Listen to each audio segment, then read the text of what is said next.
नमस्कार दोस्तों, कैसे हो? अच्छे होंगे। मैं भी अच्छा हूँ। दोस्तों ऐसा है, हमारा जो बिंदु चल रहा था उस बिंदु का नाम संधि है। संधि में हमने पढ़ लिया था स्वर संधि को, और व्यंजन संधि की हमने 1 से लेकर के 16 तक नियमों का अध्ययन किया था। आज हम उससे आगे वाले नियमों का अध्ययन करेंगे, तो ध्यान देना है। मतलब व्यंजन संधि के सारे जो नियम है ना, इंपॉर्टेंट है। व्यंजन संधि सारी की सारी मतलब नियमों के ऊपर आधारित है, इसलिए आपको नियम ध्यान से पढ़ने हैं। तो दोस्तों आ जाते हैं अपने टॉपिक पर, व्यंजन संधि। दोस्तों देखना, व्यंजन संधि जो है ना, सारी की सारी किन पे आधारित है? नियमों पे।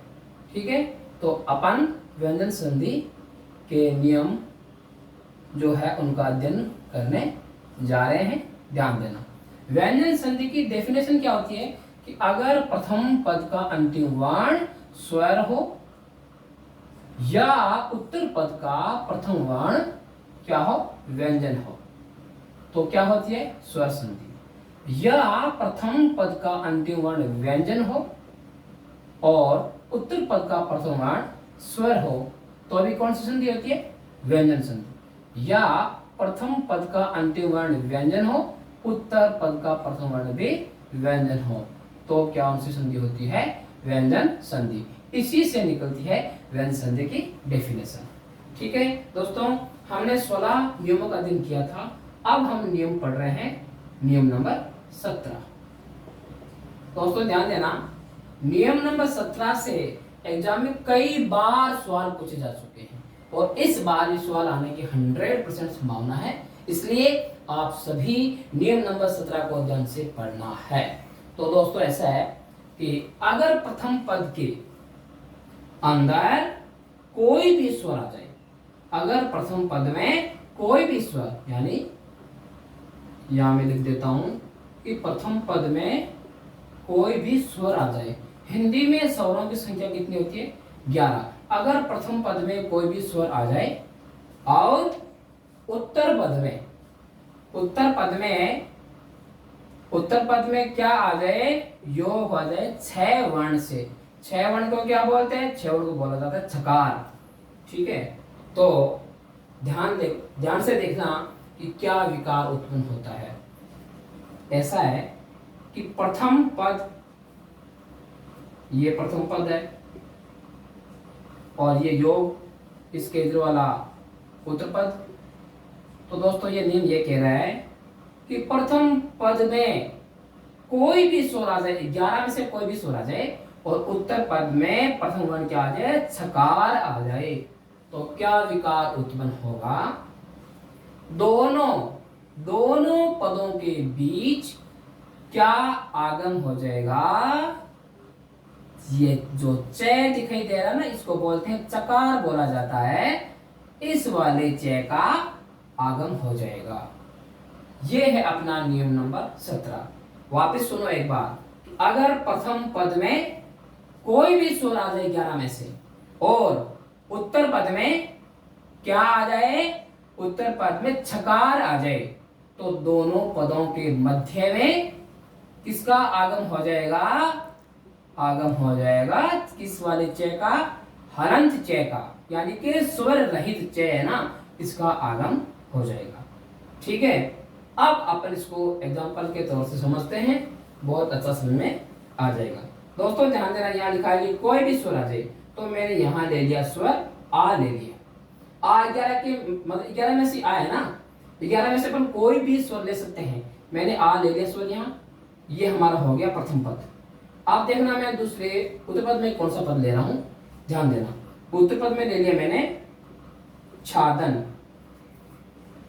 अब दोस्तों ध्यान देना, जैसा हमने नियम में बोला था ना, वैसा कैसा लिया है क्या?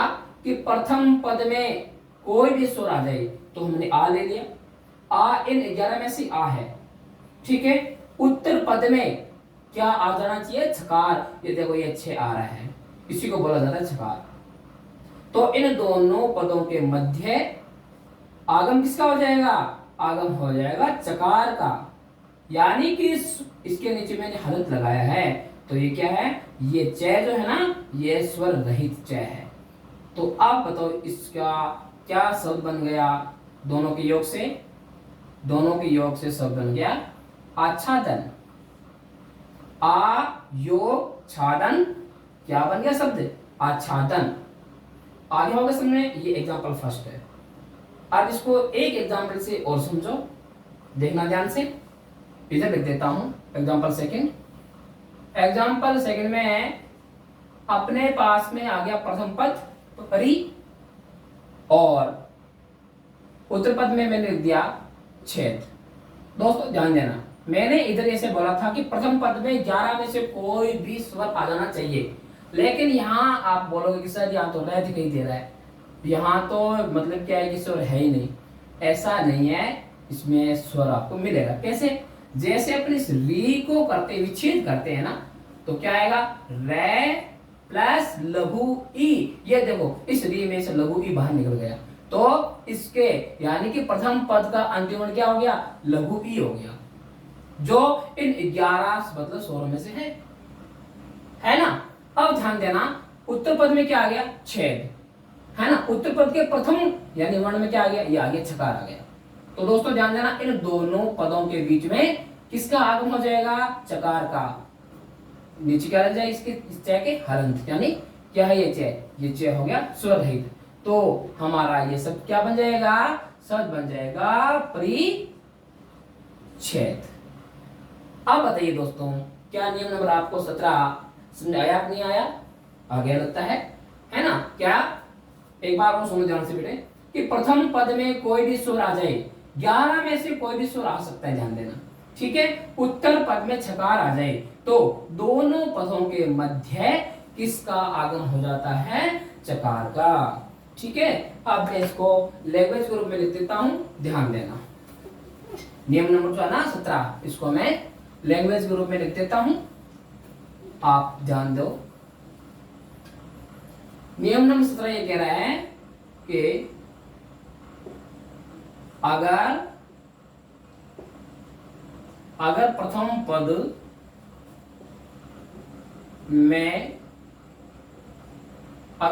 पद में कोई भी स्वर आ जाए तथा उत्तर पद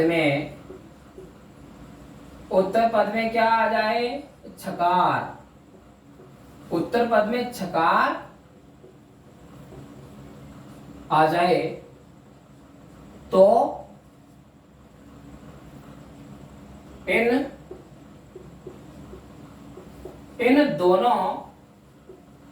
दोनों पदों के मध्य यानी कि बीच में इन दोनों पदों के मध्य आगम किसका हो जाएगा चकार का आगम हो जाएगा। किसका आगम हो जाएगा? दोनों पदों के मध्य चकार का आगम हो जाएगा। ये नियम नंबर 17 की डेफिनेशन।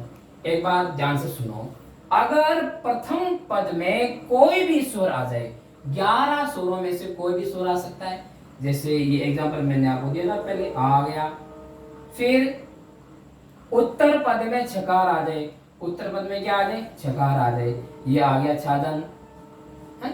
फिर तो दोनों पदों के मध्य यानी बीच में, दोनों पदों के बीच में आगम किसका हो जाएगा इस वाले चकार का, ये आ गया चकार। तो अपना शब्द क्या बन जाएगा आच्छादन। ये है नियम नंबर 17। मुझे आशा है ये नियम नंबर आपको 17 समझ में आ गया होगा। दोस्तों नियम नंबर जो 17 है ना, उसको ध्यान से देख लो, फिर अपन नियम नंबर 18 का अध्ययन करने जा रहे हैं। ध्यान से देखना, नियम नंबर जो था ना 17 वेरी वेरी इंपॉर्टेंट नियम है। और अब हम देखेंगे नियम नंबर 18 के बारे में भी, तो ध्यान देना। नियम नंबर 18 की अब करते हैं, अपन चर्चा करते हैं, ध्यान देना। नियम नंबर जो ना 18 है वो अभी बहुत इंपॉर्टेंट नियम है, ध्यान दो, श्योर आपको समझ में आएगा। अगर आपको समझ नहीं आए तो कमेंट बॉक्स में कमेंट छोड़ देना, मैं देख लूंगा आपकी क्या राय है। दोस्तों देखो ऐसा है, नियम नंबर 18 की बात कर रहा हूं मैं। नियम 18, पहले मैं इसकी लिख देता हूँ आपके सामने इसकी डेफिनेशन, और फिर अपन इसको एकदम आराम से या एग्जाम्पल से समझेंगे कि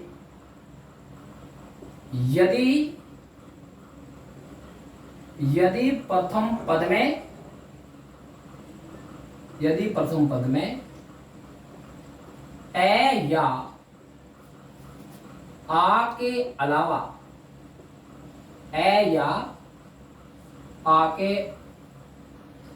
अलावा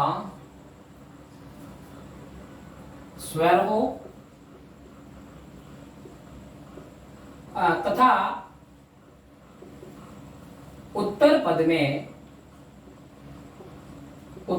में कौन सा सकार हो? दंत्य सकार हो। यह सकार कौन सा है? दंत्य। यहाँ ये लिखने की आवश्यकता नहीं होती है कि ये है मतलब दंत्य सकार है, ये से आते आपको अपने आप होता है समझना कि ये कौन सा सकार है, दंत्य सकार है। ठीक है ना, ध्यान देना कि यदि प्रथम पद में ए या आ के अलावा स्वर आ जाए, देखो ए या आ के अलावा स्वर कितने रह गए? सारे हिंदी में स्वर कितने होते हैं? 11। तो यहाँ पर या तो ए आएगा और या फिर आ आएगा, तो इसमें से एक निकल गया, पीछे कितने रह गए? 10। ठीक है ना, तो ए आ के अलावा कोई भी स्वर आ सकता है कितने में से? इन 10 में से। ध्यान देना, ए आ के अलावा स्वर आ जाए किसमें? कि प्रथम पद में, और उत्तर पद में क्या आ जाए? दंत्य सकार आ जाए। उत्तर पद में दंत्य सकार आ जाए तो क्या विकार उत्पन्न होगा? अब यहां ये बात समझने की है कि विकार उत्पन्न क्या होगा। ठीक है ना, तो ध्यान देना, जहां पर ये दंत्य सकार है ना, उस दंत्य सकार का कौन सा सकार हो जाएगा? मूर्धन्य सकार। ये होगा विकार उत्पन्न। यदि प्रथम पद में ए या आ के अलावा स्वर हो तथा उत्तर पद में दंत्य सकार हो तो क्या होगा? तो ध्यान देना, तो दंत्य सकार की जगह कौन सा सकार हो जाएगा? मूर्धन्य सकार। ये होता है मूर्धन्य सकार। ये मूर्धन्य सकार, दंत्य सकार की जगह मूर्धन्य सकार हो जाएगा। ये थी डेफिनेशन नियम नंबर 18 की। ध्यान से पढ़ो एक बार और। यदि प्रथम पद में ए या आ के अलावा स्वर आ जाए, या तो ए आना चाहिए या आ आना चाहिए, नहीं, ए या आ के अलावा स्वर आने चाहिए। ए आ को छोड़ के इसके अलावा जितने भी स्वर बचे उनमें से कोई भी स्वर आ सकता है। या फिर उत्तर पद में क्या आ जाना चाहिए? दंत्य सकार। तो फिर विकार उत्पन्न क्या होगा? दंत्य सकार की जगह मूर्धन्य सकार हो जाएगा। तो अब अपन इसको एग्जाम्पल से समझते हैं। ये आ गया प्रथम पद अभी। दोस्तों देखो, ये मैंने लिखा है आपके सामने प्रथम पद। इस अभी में क्या आपको ए या आ के अलावा कोई स्वर दिखाई दे रहा है? जैसे इस अभी का अपन करेंगे शाब्दिक विच्छेदना, तो ध्यान देना, ए योग भय योग लघु ई। ये देखो, ये आ रहा है प्रथम पद के अंतिम वर्ण लघु ई आ रही है। तो मैंने कहा था ना, ए या आ के अलावा स्वर, तो ये जो ई है ना लघु ई, ये ए या आ के अलावा स्वर है ना। तो यहां मतलब प्रथम पद का अंतिम वर्ण क्या आ रहा है? लघु ई आ रहा है। तो मतलब इसके एकदम आधार पे है। और फिर आगे उत्तर पद में क्या आ रहा है? दंत्य सकार शेख। अब ध्यान देना, क्या विकार उत्पन्न होगा? जहां पर दंत्य सकार था वहां पर कौन सा सकार हो जाएगा? मूर्धन्य सकार हो जाएगा। बस इतना सा चेंज करना है और बाकी सारा सेम है। तो क्या बन जाएगा शब्द? अभिषेक। ये सब बन गया, अभी प्लस शेख, अभिषेक। यह था अपना नियम नंबर 18। तो मुझे आशा है नियम नंबर 18 भी आपको समझ में आ गया होगा। बस ध्यान इतना ही देना है कि प्रथम पद में ए या आ के अलावा स्वर आ जाना चाहिए, उत्तर पद में दंत्य सकार आ जाना चाहिए, फिर उनका योग होने के बाद क्या विकार उत्पन्न होगा, दंत्य सकार की जगह मूर्धन्य सकार बना दो, तो अपना नियम नंबर 18 फुल हो जाएगा। ठीक है, फिर एक बार इसको एक आराम से देखो, फिर अपन करते हैं नियम नंबर 19 की चर्चा करते हैं कि नियम नंबर 19 क्या है। हाँ, नियम नंबर 19 है ना, वो है ई या ऊ के बाद दंत्य वर्ण से योग हो जाए तो मूर्धन्य में बदला जाएगा। ई या ऊ के बाद अगर दंत्य वर्ण से योग हो जाए तो मूर्धन्य में बदला जाएगा। ये मैंने नियम नंबर 19 की डेफिनेशन बोली है, जो अब मैं आपके सामने लिखने जा रहा हूं। ठीक है, नियम नंबर 19 है ना, तो ध्यान देना क्या कहता है व्यंजन संधि का नियम नंबर 19। बहुत ही सिंपल नियम है और इंपॉर्टेंट बहुत ज्यादा है कि अगर प्रथम पद में अगर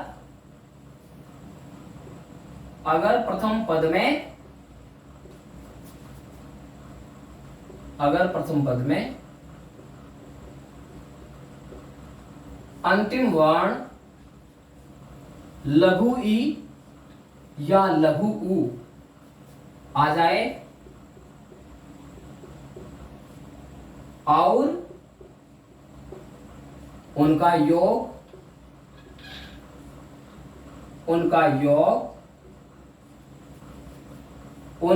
किससे हो जाए, उनका योग हो जाए दंत्य वर्ण से। अब ध्यान देना, मैंने क्या लिख दिया, दंत्य वर्ण। अब ध्यान दो दोस्तों कि कौन कौन से होते हैं दंत्य वर्ण, पहले तो फिर इस बात को समझेंगे। ठीक है ना, तो आप थोड़ा ऊपर ध्यान देना। इधर ये जो मैंने लिखा है ना आपका, कौन सा ये वाला वर्ग हो गया, तय वर्ग हो गया ना, तय वर्ग, तय थ द ध न, ये है दंत्य वर्ण। ठीक है, और इसमें क्या होता है, ये रि भी होता है, तो इसमें ये वाला स भी होता है। ठीक है, ऋतु लसानाम दंत्य, मूल भाषा में अपन बोलते हैं ना ऋतु लसानाम दंत्य, है ना, तो ये हो गया आपका रि हो गया, तो तू मतलब ये तैवरग और स, है ना। इतने सारे जो मैंने लिखे हैं ना, ये सारे क्या है, दंत्य वर्ण है।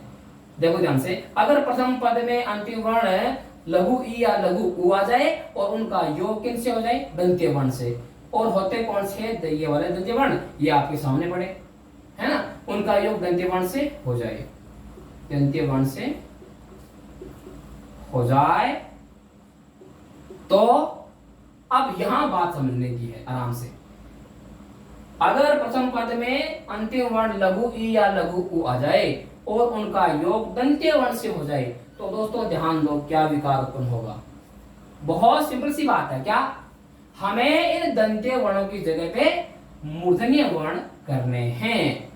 ठीक है ना, दंत्य वर्ण आ जाए तो मूर्धन्य वर्ण आगम होगा। अब दोस्तों ध्यान दो क्या होता है मूर्धन्य वर्ण, है ना, तो ध्यान दो क्या होता है मूर्धन्य वर्ण। ये हमारा हो गया रास्ता ट, ठ, ड, ढ, और ये इसका पंचमाक्षर हण है। ठीक है, तो मूल भाषा में एक होता है, वो आपका सूत्र होता है ऋतु रसानाम मूर्धन्य, यानी कि मूर्धा। तो ये री, ये लघु री, और यहाँ पे क्या लिखा हुआ है, यहाँ पे लिखा हुआ है टू, यानी कि ये टैट है, डड है और हण है, और ये रे, ये वाला रे, और ये से कौन सा, ये स मूर्धन्य। ये इतने वर्ण आपके सामने जो दिखाई दे रहे हैं ना, ये सारे के सारे कौन से वर्ण है? मूर्धन्य वर्ण बेटा। तो मतलब जो क्वेश्चन में है ना कि अगर प्रथम पद में अंतिम वर्ण में लघु ई और लघु उ आ जाए और उनका योग किससे हो जाए? दंत्य वर्ण से, तो आपको इतना ध्यान देना है, क्या आपको दंत्य वर्णों की जगह क्या करना है? मूर्धन्य वर्ण करना है। ये कहता है नियम नंबर 19। ठीक है, तो अब इसको अपन एग्जांपल से समझे। ठीक है, आओ अपन इसको एग्जांपल से समझते हैं। नंबर 1 एग्जांपल है अनु योग स्थान। अनुयोग स्थान। अब दोस्तों ध्यान दो, क्या आ गया है प्रथम पद में? नाम लिखा हुआ है, अनु लिखा हुआ है, शब्द है ना। अब इसका शाब्दिक विच्छेद करता हूं मैं। ए योग न योग लघु उ। इस न में लघु उ की मात्रा लगी हुई है, ये लघु उ है। देखो मैंने लिखा था अगर प्रथम पद में अंतिम वर्ण लघु ई आ जाए या लघु उ आ जाए, तो यहां पर क्या आ रहा है? लघु उ आ रहा है। ठीक है, और उनका योग दंत्य वर्ण से हो जाए। देखो ये जो आपको से दिखाई दे रहा है ना, ये कौन सा है? दंत्य। ये जो आपको दिखाई दे रहा है ये थे ना, ये क्या है? दंत्य है। आपको आगे होगा समझ में कि हमें दंत्य को किसमें चेंज करना है? मूर्धन्य में। तो क्या होगा? अनु इस वाले से का, ये जो से है ना दंत्य वाला, इसका क्या हो जाएगा? मूर्धन्य से। ये जो थे है ना, इसका क्या हो जाएगा? ठे हो जाएगा। और अपना शब्द क्या बन जाएगा? अनुष्ठान। अनु योग स्थान इक्वल अनुष्ठान। ये था अपना कौन सा? नियम नंबर 19। एक इसका एग्जांपल और समझते हैं, देखिएगा। प्रति योग स्था। अब ध्यान देना, ये जो प्रति आपको दिख रहा है ना शब्द, इसको जब अपन विच्छेद करते हैं ना, इसका जब करते हैं ना शाब्दिक विच्छेद, तो क्या होता है? देखो ध्यान से, रे योग तय योग लघु ई योग स्था। तो ध्यान से देखना कि प्रथम पद का अंतिम वर्ण क्या आ रहा है? लघु ई। यहां मैंने लिखा था, देखो इसमें डेफिनेशन में, अगर प्रथम पद में अंतिम वर्ण लघु ई आ जाए, यहां तो आ रहा था लघु उ आ रहा था ये वाला, और इस वाले एग्जांपल में क्या आ रहा है? लघु ई आ रहा है। तो ध्यान से देख लो, आ रहा है ना, ये था अपना प्रथम पद और ये इसका अंतिम वर्ण लघु ई। और फिर उत्तर पद में क्या आ जाए? दंत्य वर्ण। ये से देख लो और ये थे देख लो, आ रहा है ना। तो ध्यान दो, क्या विकल्प उत्पन्न होगा? कुछ नहीं, सिर्फ जो जो आपको दिखाई दे रहा है ना दंत्य वर्ण, उनकी जगह क्या हो जाएगा? मूर्धन्य हो जाएगा। तो अपना शब्द क्या बन जाएगा? प्रति, इस से को कर देंगे मूर्धन्य में, और ये जो लिखा ना था, इसका कर देंगे ठा। तो शब्द क्या बन जाएगा? प्रतिष्ठा। ठीक है, ये था अपना नियम नंबर 19। ठीक है, अब दोस्तों अपन आगे देखेंगे नियम नंबर 20 के बारे में। बहुत सिंपल से नियम है। अब अपन करेंगे नियम नंबर 20 के बारे में। दोस्तों ऐसा है, अगर प्रथम पद का अंतिम वर्ण आ जाए मूर्धन्य से, अगर प्रथम पद का अंतिम वर्ण मूर्धन्य से हो और उत्तर पद में प्रथम वर्ण में क्या आ जाए? तय या थे आ जाए, तो उत्तर पद, जो उत्तर पद है ना, उसमें अपने को मूर्धन्य में बदला जाएगा। एकदम सिंपल सा नियम है, कोई ज्यादा हार्ड नहीं है, एकदम सिंपल। इसी नियम के मिलता जुलता सा नियम है, वेरी वेरी स्मॉल है और वेरी वेरी इंप्रेसिव भी है। तो ध्यान देना, क्या है? नियम नंबर 19। अब हम करते हैं नियम नंबर 19 की करते हैं, चर्चा करते हैं। तो देखो नियम नंबर 19 तो हो गया ना हमारा। अब हम करते हैं नियम नंबर 20 की बात करते हैं। ठीक है, नियम नंबर 20। नियम क्या कह रहा है? ध्यान से सुनो। अगर प्रथम पद में अंतिम वर्ण दंत्य नहीं मूर्धन्य सकार हो, अगर प्रथम पद का अंतिम वर्ण मूर्धन्य सकार हो तथा उत्तर पद में तय या थय हो तो तय या थे को मूर्धन्य में बदला जाएगा। तय या थे को किस में बदला जाएगा? मूर्धन्य में बदला जाएगा। बस इतना सा सिंपल सा नियम है। किसको चेंज करना है? तय या थे को किसमें चेंज करना है? मूर्धन्य में चेंज करना है। बस एक एग्जांपल से आपको सब कुछ ही इसका समझ में आ जाएगा। ध्यान देना, क्या सस योग ती। अब आपको एग्जांपल आंखों के सामने आते ही पूरी पूरी डेफिनेशन आपको आगे होगी समझ में कि क्या आ रहा है। प्रथम पद के अंतिम वर्ण में आ रहा है मूर्धन्य सकार और उत्तर पद में क्या आ रहा है? तय या थे आ जाना चाहिए था, तो इसमें आ रहा है ना तय। अब बताओ ये वाला जो तय है ना किसमें चेंज होगा? मूर्धन्य में।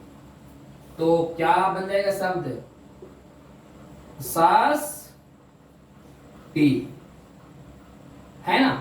और ऐसे आ जाए तो सस योग थी, तो क्या बन जाएगा? षष्ठी। बस इतना सा नियम था, बस यही ध्यान रखना है, ठीक है। और इसके अलावा एक नियम इसका और देख लो, एक एग्जांपल, सॉरी। रस प्लस टी क्या बन जाएगा शब्द? दृष्टि। एक ये देख लो, हाँ हो गया आपका, ये हो गया सृस योग टी, क्या बन गया? सृष्टि। बस ये हैं व्यंजन संधि के 20 नियम। आज इतना ही, बाकी इसके जो नियम हैं वो कल पढ़ेंगे आराम से। जय हिंद, जय भारत। अगर कोई भी नियम समझ नहीं आए तो आपको क्या करना है कि कमेंट बॉक्स में कमेंट छोड़ना है और मेरे को बिल्कुल आ जाएगा समझने की आपकी क्या राय है। Okay, thanks.